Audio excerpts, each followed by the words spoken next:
All right, we have to talk about the movie that's on everyone's mind, and that's Sinners. It had the biggest debut for an original film since 2019, grossing $48 million during its domestic opening weekend.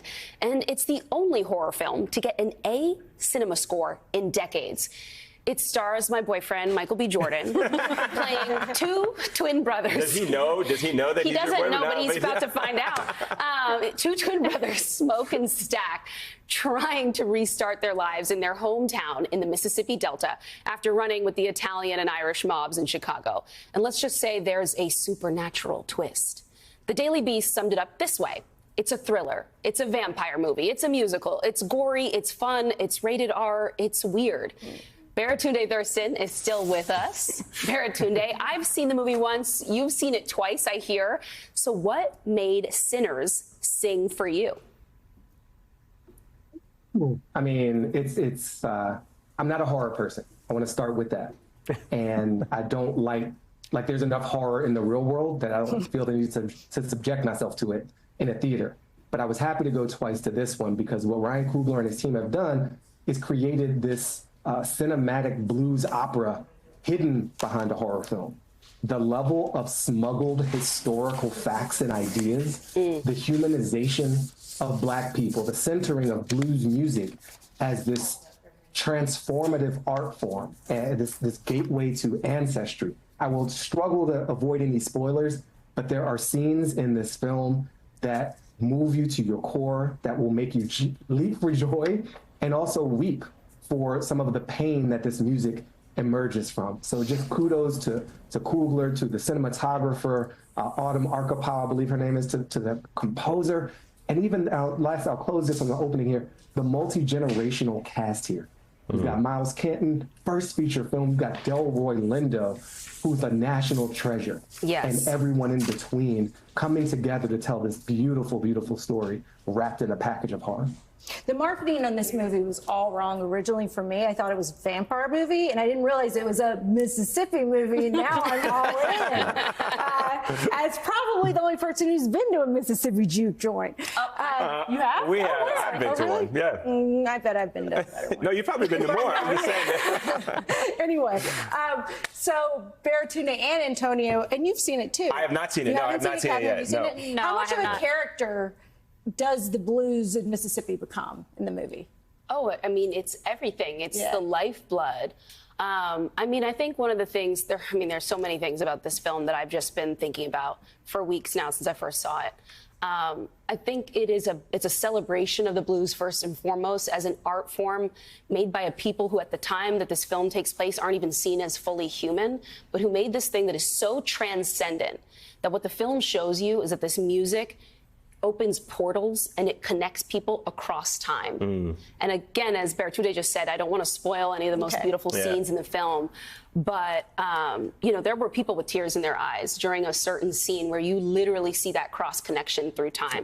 The other thing that I love about this film right now, and Baratunde, I want your thoughts on this too, is in this moment of DEI backlash where Black creators, Black authors, Black filmmakers, and musicians are hearing that people don't want to hear our stories, read our work, buy our stuff right now. This film, blowing everyone's expectations out of the water, could not have come at a better time to see the way the community has shown up. And honestly, not just the Black community. I mean, there's been an amazing dialogue, actually, between Black communities online and Irish communities online about this film because the vampire at the center of all of this, the very complicated villain is an Irishman. To me, all I can really hope comes from this is that Hollywood learns some really important lessons about the way we show up and show out, and the fact that they need to invest more in original filmmaking and in minority voices in that space. It's such an important point. Baratunde, I want to get your thoughts on that, but ask the reception that the movie got, both not just the critical acclaim, but the way people hold Black movies to a different standard. I mean, by any metric in Hollywood, $48 million is a great opening weekend. And yet some media critics and film critics tried to downplay that, saying that it wasn't the pop that they thought it was going to bring to the studio. Yeah, we're not new to that. And I honestly don't want to spend time on the people who lack the imagination or acceptance of facts to celebrate what is objectively celebratory. The drop off from weekend 1 to 2 was the smallest since Avatar in 2009, the largest opening weekend since before COVID. So this movie got people out into their seats.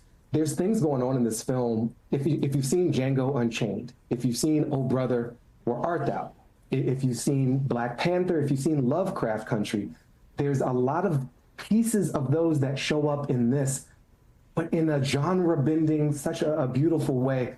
And to your point, Antonia, about the suppression of voice, what I think is so meta about this narrative is that Black people in this country in particular, we had a lot taken from us as we ourselves were taken from our homeland. Our religion taken from us as of the people of Ireland. Our tongue literally taken from us. We kept the drum. We kept the knowledge of earth. And the blues comes from that. And so in a moment of attempted erasure, yet again, this is not our first rodeo. This movie is a reminder that we will always encode our truth in messages that will persist against any onslaught. We are survivors, we are thrivers, we are sustained across time, and the blues is one element of that. This film is a encrypted message that's also available to all, and it's a beautiful reminder that we ain't going nowhere.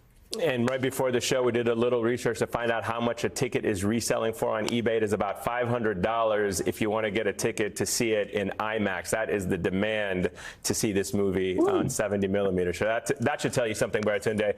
Baratunde Thurston, thank you so much. Great to see you as always, my friend. Really appreciate it.